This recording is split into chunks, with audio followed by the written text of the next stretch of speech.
Hey guys, what's up guys? Moshe Kanikov here from Krav Maga Fight Tips from Israel.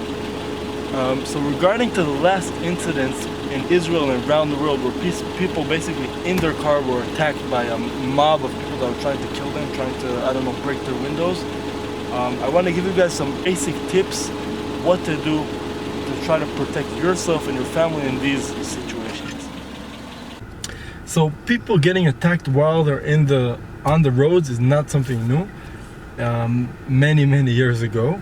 Now in Israel in the early 1900s, in the 30s, 40s basically, many times Jews were attacked on the roads, specifically when there was convoys of supplies trying to come to the Jerusalem that was basically surrounded in a siege, and there was no supplies, so they were trying to bring in supplies, and these Arabs were attacking them.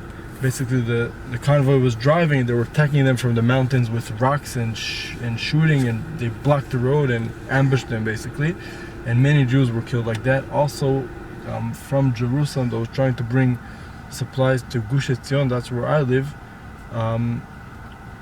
Also the Jews here were in a siege, and there was no supplies, so they tried to bring in supplies, and people were also killed on the way to bring in supplies. Now unfortunately in Israel there's many ways where people get attacked, sometimes on daily basis. It could be rocks throwing on your cars. People drive to their home, and on the way random terrorists throw rocks on random Jewish cars that pass by. It happens on a daily basis. It's something probably that's really hard for you to understand and to dream about, but unfortunately that's the reality here in some places. It could be Molotov cocktails that terrorists are trying to burn you alive. Thank God usually they do not succeed. Sometimes they do, unfortunately. It could be shooting on your vehicle. It could be they're trying to block the road and ambush you, and it could be someone's trying to stop your car and hijack it from you and throw you out of the car and take the car. That's probably more popular in around the world and the US. And what's now the last kind of attack is a mob is coming to try to block your car and just attack you from all directions. It happened unfortunately in Israel in the last incidents, and where people were hurt really bad. And it also happens in the US with all the rioting and stuff. So I want to give you guys basic tips which I think could save lives. So the first one is really important. It's important in a vehicle, and important in any kind of self-defense preparing.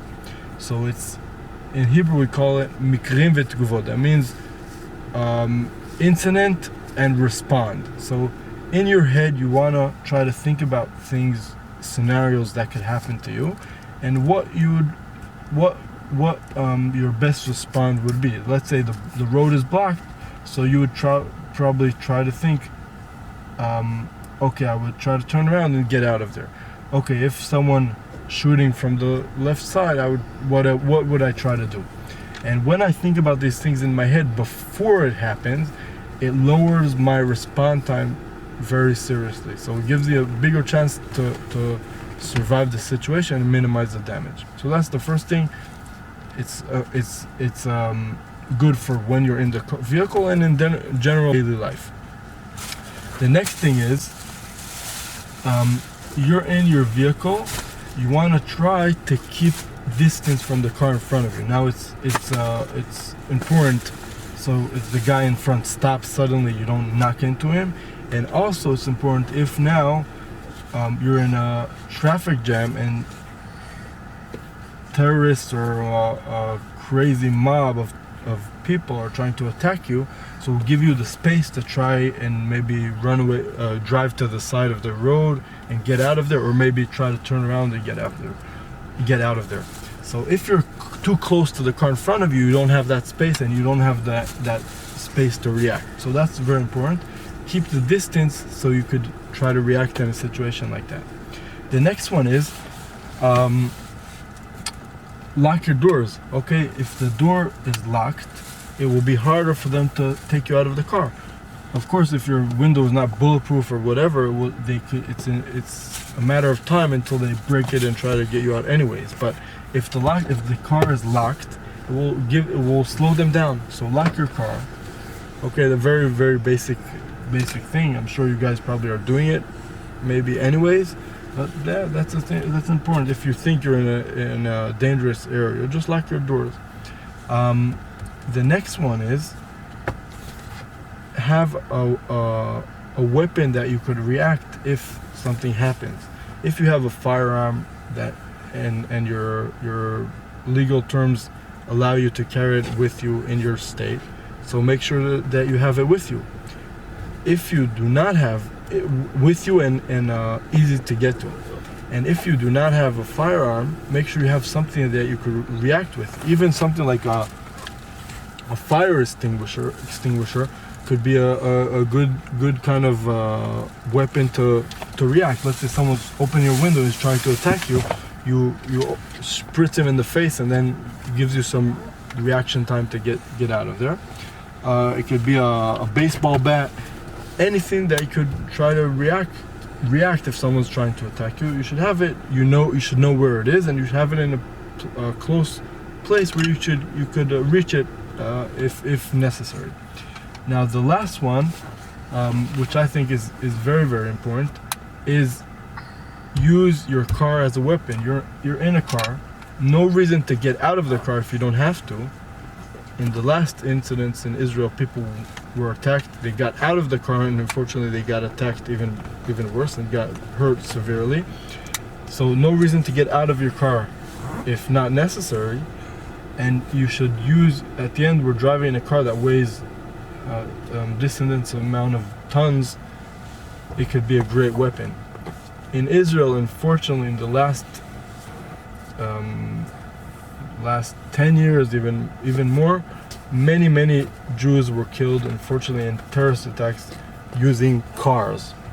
Basically, a terrorist sees a group of people standing. It could be a group of soldiers, it could be a group of civilians that are waiting for their bus, and they just slam their car into the group of people. Unfortunately, many people died. And even sometimes these terrorists, they slam their car and then they come out, if they're still alive, they come out with a knife and try to finish their job. God forbid. Unfortunately, sometimes they succeed. So your vehicle could be a great weapon. Okay, if someone's trying to block your car and attack you, so you could just run over him. And of course, you have to use common sense, what the situation is, and legal terms, whatever. I'm not going into the legal issues. You have to you guys are gonna have to make the decision at the moment of truth, how they say. So try to keep these in mind. Try to, of course, you have to practice these things, not only in theory. Of course, even if you know them in your head, that's already good, but you have to try to practice them. What could happen, what would my good response be? Keep your weapon close, lock your doors, keep the distance, all these things that could save lives. So make sure you share this video to your friends, to your family, which maybe could save their life. And leave your comments down below. Which are your tips you would give to someone that to self-defense in his vehicle? Leave them down below. I'd love to hear. I'd love to share with other people. And I hope you guys enjoyed. Have a great day, guys. And if you did not subscribe to our channel until today, this is the time, guys. Subscribe, hit like, and hit the bell so you get all the notifications. And have a great day. Moshe Karnikov with Krav Maga Fight Tips from Israel.